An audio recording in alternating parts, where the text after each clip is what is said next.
Hey guys, welcome to Fun Learning. In this video, we are going to discuss about ECG, the waves that is present in ECG. So there are totally 5 waves that are present in ECG, which are nothing but P wave, Q wave, R wave, S wave. Together we call it as QRS complex and we have T wave.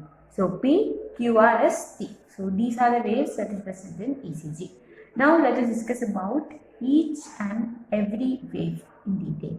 First, let us discuss about P wave. So why does P wave is produced? P wave is produced due to depolarization of atrial musculature. I hope you know there are two atrium and two ventricles that are present in the heart, and you know the difference between the depolarization and repolarization. So depolarization is nothing but a contraction, repolarization is nothing but a relaxation. And here the P wave is produced due to depolarization of atrial musculature. Okay, and when you discuss about duration, so the P wave duration is approximately 0.1 second. Okay, and its amplitude is nothing but 0.1 to 0.12 millivolt.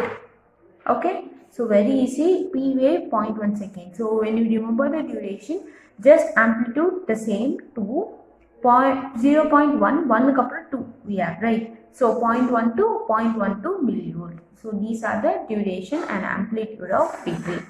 Now let us discuss about the variation of this wave in ECG.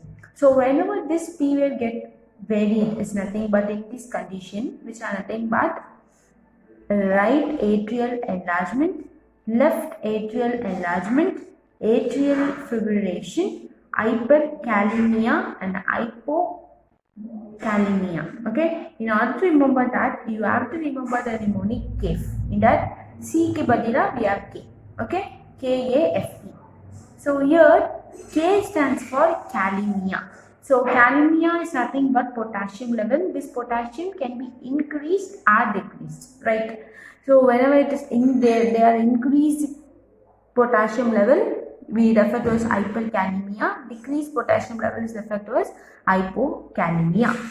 In hyperkalemia, there will be decrease in amplitude or the P wave will be absent. Whereas in hypokalemia, there will be increase in amplitude. So we know that whenever there is increased potassium level inside the cell, there will be hyperpolarization. So that is, there will be more polarized state. ஆனால் இங்கே P wave is produced because of depolarization இல்லையா? So depolarization potassium level வந்து கம்மியாக இருக்கணும் அப்படின்னு அர்த்தம். ஓகேவா? Inside the cell. So டீபோலரைசேஷன்னா பொட்டாசியம் லெவல் செல்லுக்குள்ளே கம்மியாக இருக்கணும் அப்படின்னு அர்த்தம். ஸோ அதனால தான் பொட்டாசியம் லெவல் அதிகமாக இருக்கும்போது P wave ஆம்ப்ளிடியூட் கம்மியாக இருக்குது. வேறஸ் பொட்டாசியம் கம்மியாக இருக்கும்போது P waveோட ஆம்ப்ளிடியூட் அதிகமாக இருக்குது. And A is nothing but atrial fibrillation. Atrial fibrillation இருந்துச்சுன்னா P wave will be absent. Okay, and here E stands for enlargement. So enlargement, it may be right atrial enlargement or left atrial enlargement. Right atrial enlargement அப்படினாலுமே there will be increase in amplitude but the P wave will be pointed. For example, if this is P wave, இப்படி இருக்கும் P wave.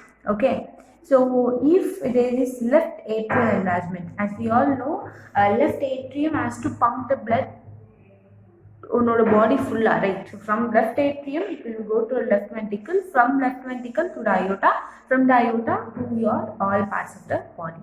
So whenever there is left atrial enlargement, there is the increase in amplitude and broad base. Okay va?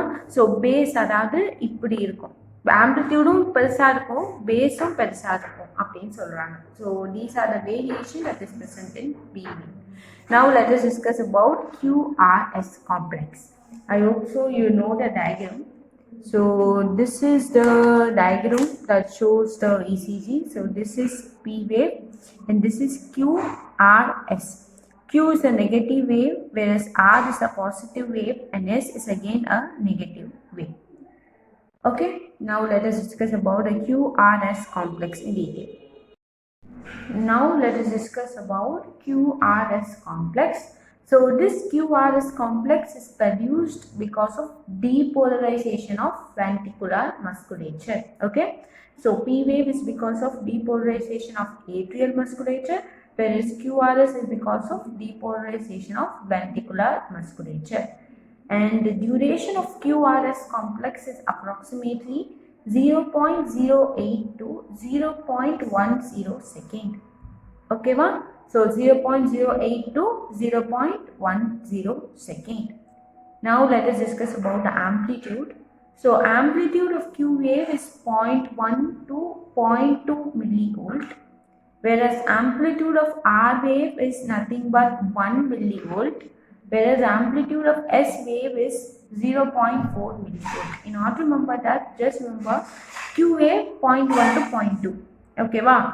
So we add 0.2 to it, which is nothing but 0.2 plus 0.2, 0.4. So that is amplitude of S wave.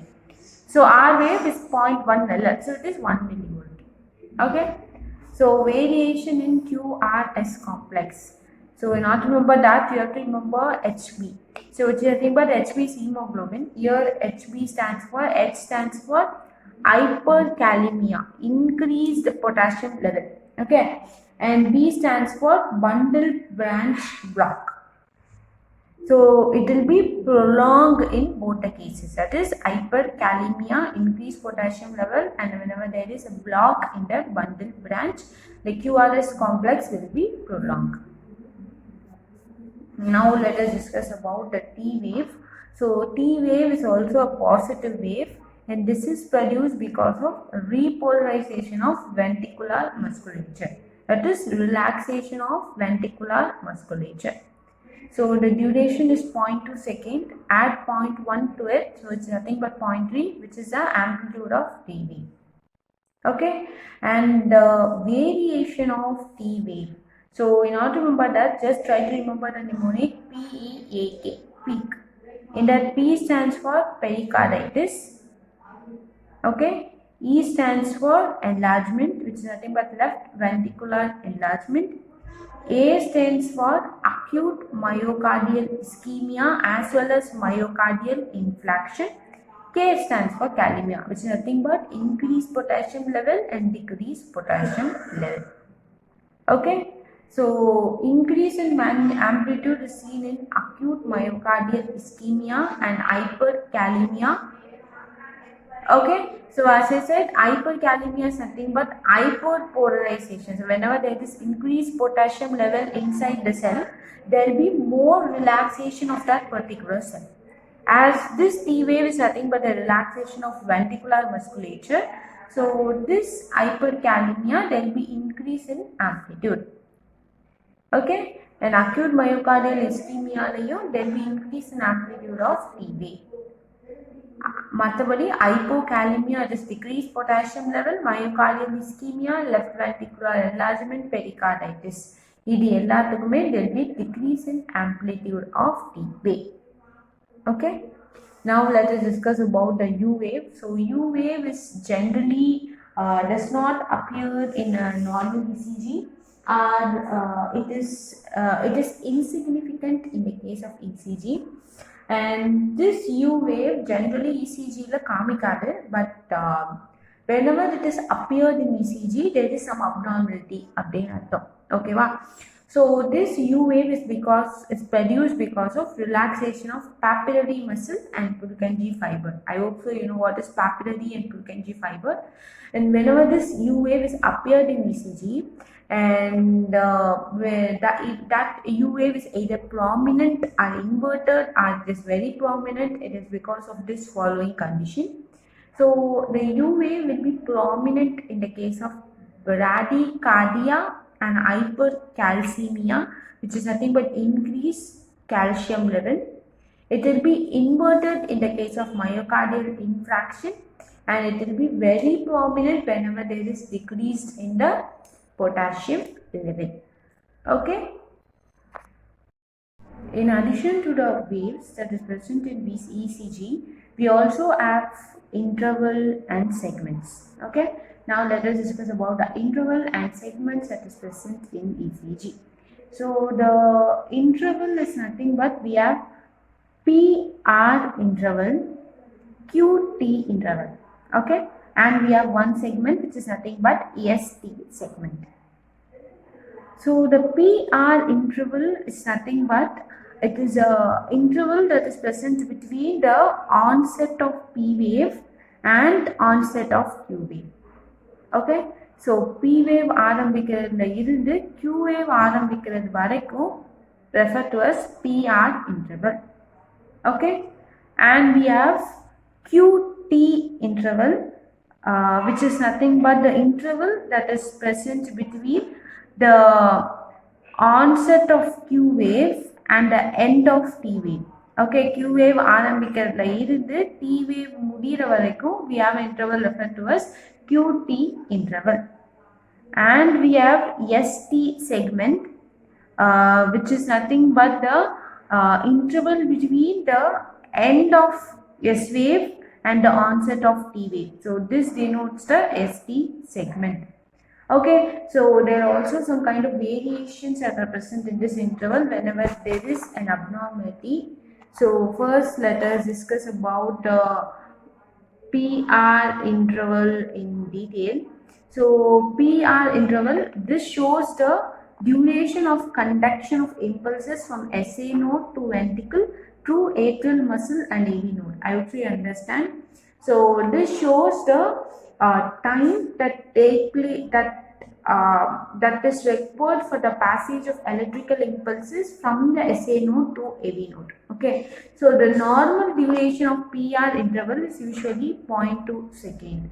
So whenever there is more than 0.2 second, that denotes there is an AV node delay. Okay, so I'm sorry, I'm again repeating.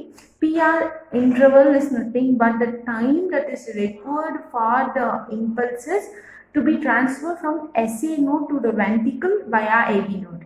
Okay, so this is what you have to remember. So whenever there is an AV nodal delay, there will be increase in the interval. There will be prolonged PR interval. Okay, so the PR interval will be prolonged in the case of bradycardia, where your heart works so slowly. It will be shortened in the case of tachycardia, where your heart works so fast. Okay, now let us discuss about the QT interval. So this QT interval signifies the electrical activity in ventricle. It is usually 0.4 to 0.42 second. And it is prolonged in the case of myocardial ischemia, hypocalcemia and hypothyroidism. So generally whenever there is decrease in the metabolic activity of your body, there will be prolonged QT interval. So whenever there is increase in calcium level, you know that calcium is required for the contraction of muscle. So whenever there is increase in calcium level, this QT interval is shortened. And now let us discuss about the ST segment. The duration of ST segment is 0.08 second. And it will be prolonged in the case of hypocalcemia, that is decreased calcium level. It will be shortened in the hypercalcemia, that is increased calcium level. It will be elevated in left bundle branch block and acute pericarditis, and it will be depressed in the ventricular enlargement. Okay. There is another interval which is nothing but RR interval. It is an interval between the two consecutive R wave. Okay, அதாவது ஒரு ECGல ஒரு R wave வருமா, அந்த R waveக்கும் இன்னொரு waveல வரக்கூடிய R waveக்கும் நடுவில் உள்ள interval தான் RR interval. அதோட duration வந்து 0.8 second. And this RR interval is used to calculate heart rate and its variability. Okay, with this I'm completing today's video. Thanks for watching. If you like this video, please subscribe to my channel. Stay home safe.